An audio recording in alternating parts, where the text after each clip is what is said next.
What happens when Hollywood's most adored actress suddenly comes face to face with her most relentless critic on live television? The tension was so thick it almost felt visible, hanging heavy in the air like an approaching storm. What was meant to be an easy, lighthearted interview quickly spiraled into one of the most shocking and unforgettable moments in talk show history. By the end of this story, you'll understand exactly why Sarah Jessica Parker made the jaw-dropping decision to walk off the set, leaving millions of stunned viewers in disbelief. But before we dive into this wild confrontation, don't forget to hit that subscribe button and share your thoughts in the comments about what you think truly caused this explosive meltdown. Everything began as an ordinary promotional interview. The atmosphere backstage was buzzing with excitement as Sarah Jessica Parker arrived at the studio looking effortlessly elegant. She wore a long, flowing emerald dress that shimmered softly under the studio lights. Her signature curls framed her face perfectly, giving her that timeless charm fans had always loved. She took her place in the plush chair across from Andy Cohen, who welcomed her with his usual wide grin. "Sarah Jessica Parker, welcome back to the show," Andy began, his voice full of that familiar warmth. "It's always such a pleasure having you here." "Thank you for having me, Andy," Sarah replied gracefully, crossing her legs and flashing her famous radiant smile. "You know I love being here." Andy leaned forward just a bit, a playful twinkle in his eye. "Now, before we talk about your new project, I have to ask, how do you feel about all the recent commentary on your past work? There's been a lot of chatter online lately." Sarah's smile faltered slightly. For the briefest moment, a flicker of unease crossed her face. "Well, Andy," she said carefully, "I think every artist knows that critique comes with the territory. It's just part of the job." "But this isn't your usual level of critique, is it?" Andy pressed, his tone sharpening ever so slightly. "There have been some pretty harsh takes on your performances over the years. Some critics have said your acting style is, quote, overly theatrical and even one-dimensional." The mood in the studio started to shift. Sarah's posture stiffened subtly as she replied, "I'm not sure I understand where you're going with this, Andy. Are we here to talk about my new work, or are we revisiting decades-old reviews?" Andy chuckled, but there was a hint of smugness in his laugh. "Come on, Sarah. You've been doing this long enough to handle a bit of honesty. I'm just wondering how you respond to the idea that you basically played the same character for 6 seasons. That Carrie Bradshaw was just, well, you, only in designer heels." "That's not criticism, Andy. That's plain reduction," Sarah shot back, her voice firm now. "Every actor brings something of themselves to a role. That's what makes it genuine. The fact that so many people connected so deeply with Carrie shows I must have done something right." Andy smirked, clearly enjoying pushing her buttons. "But did you really connect with the character? Or did you just play yourself? Because, honestly, a lot of people think you never really had the range to separate yourself from Carrie Bradshaw." Sarah's eyes flashed, and for the first time, her composure began to crack. "Industry insiders?" she repeated sharply. "You mean gossip, Andy? People who never achieved even half of what I have? I came here to discuss my work, not defend myself against baseless rumors." Andy leaned back, satisfied. "See, this reaction, this defensiveness is kind of telling, isn't it? It's very Carrie Bradshaw of you. Drama, deflection, turning it into something about everyone else." The audience began murmuring softly, sensing the rising heat between them. Sarah's face flushed pink as she gripped the armrests of her chair. "Legitimate criticism?" she repeated. "Andy, what's legitimate about disguising personal attacks as questions? This isn't journalism. It's performance disguised as honesty." Andy raised his brows in mock surprise. "Personal attacks? Sarah, I'm just asking the questions people want answered. It's not an attack. It's accountability." "Accountability for what exactly?" Sarah demanded, her voice rising in frustration. "For creating one of TV's most iconic characters. For building a decades-long career. For inspiring countless women around the world." Andy smirked again. "Or maybe for convincing people that materialism and narcissism were empowering. Because let's be real, Carrie Bradshaw wasn't exactly a role model, was she?" Sarah's expression turned pale, then dark red. She leaned forward, her voice trembling but fierce. "How dare you reduce a character that meant so much to so many women into a punchline? Carrie Bradshaw explored love, friendship, ambition, and identity in ways that TV had never done before. But did she really? Andy interrupted smoothly. From where many people sat, she was just a self-absorbed woman who treated her friends like background characters and made bad choices over and over again. That's not growth, Sarah. That's arrested development. With designer shoes. The studio went dead silent. Even the crew members froze, realizing they were witnessing something extraordinary. Sarah stared at Andy for a long moment, her chest heaving. "You know what, Andy?"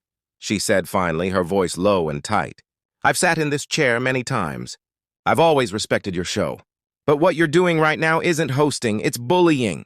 I'm not going to let you tear down something that brought joy to millions just so you can get your viral clip." Andy leaned forward, his tone now deliberately calm. "Viral moment? Sarah, this is just an honest conversation. If you can't handle honest talk about your work, maybe that says more about you than me." Sarah laughed bitterly. Honest? An honest conversation would mean acknowledging the cultural impact of the show, the way it changed television, the way it gave women a voice.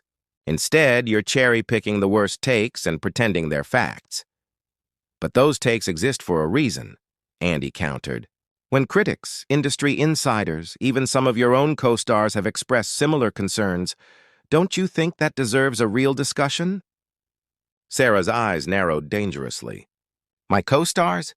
Are you seriously going to drag my relationships with colleagues into this? If you think I'm about to throw anyone under the bus just to make good TV, you're mistaken."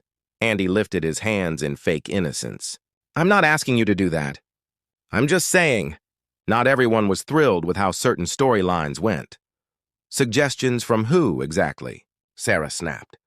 "Because as far as I know, we handled disagreements privately, like professionals. Unlike this circus, the tension was now suffocating." Andy seemed to realize he'd gone too far, but pressed on anyway. "All I'm saying is, maybe it's time to admit the show wasn't perfect. Some choices could have been better.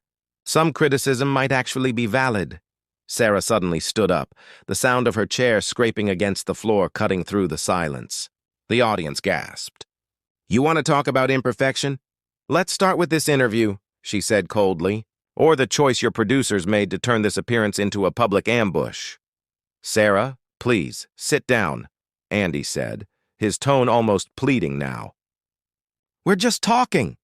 "No, we're not," Sarah shot back, standing firm. "You're performing. You're creating a spectacle at my expense, and you're using my life's work as your prop." "Your legacy," Andy said mockingly. "Come on, Sarah, we're talking about a TV show, not Shakespeare." The words hit her like a slap. She stared at him in disbelief. "Presumptuous? To take pride in something that employed hundreds of people, that inspired countless conversations, that helped women feel seen and heard in ways they never had before?" Andy, still oblivious to the full weight of his words, continued. "Or did it just dress up old stereotypes in new clothes? Because wasn't Carrie, in the end, just another woman chasing a man?" Sarah's voice shook with outrage. "That's such a lazy, sexist reading of what we created. You're reducing years of storytelling about independence and friendship to a caricature. That tells me everything I need to know about your perspective." Andy's jaw tightened. "So anyone who criticizes your work is a misogynist now? That's convenient." "What's convenient," Sarah said sharply, "is inviting someone onto your show under false pretenses and then attacking them on live television. What's convenient is pretending you support women in Hollywood while tearing one down in front of millions." Andy tried to defend himself. "I'm just asking tough questions about artistic merit and impact." Sarah laughed bitterly again. "No, Andy. You've spent this whole time calling my work shallow, implying my cast hated me and mocking something that changed culture. That's not tough journalism. It's cruelty." The audience was dead quiet now. Cameras kept rolling. Even the producers in the control booth didn't know what to do. Andy sighed, trying to regain control. "Okay, maybe we got a little heated. Let's refocus and talk about your new project. That's why you're here." Sarah glared at him. "Now you want to talk about my project? After 20 minutes of insults and cheap shots? You think we can just pretend none of this happened?" "Sarah, this is live television," Andy said, his voice breaking slightly. "Things get messy sometimes. We're professionals." "Professionals?" Sarah repeated, incredulous. "You call this professional? I've been nothing but supportive of you for years. And this is how you treat me? They weren't personal attacks, Andy insisted weakly. They were just industry perspectives. Industry perspectives? Sarah echoed, shaking her head. No, Andy, they're gossip. Mean-spirited gossip dressed up as serious discussion. Silence filled the room again. Andy looked uncomfortable but tried to hold his ground. Sarah, I think you're overreacting. That was the last straw. Sarah's voice cut through the air like a blade. Standard interview questions don't involve insulting someone's career. They don't involve tearing down what they've built. They don't involve humiliating your guest for ratings. Sarah, please, Andy said quietly. Let's calm down. No, she said firmly. I'm done pretending. I came here to talk about my craft, and instead, I've been subjected to public humiliation disguised as an interview. She turned to the camera, her voice clear and steady. This isn't conversation. It's cruelty. Andy tried one last time. Sarah, come on. Don't do this. Sarah faced him one last time. There's nothing left to work out. You've made your opinion clear.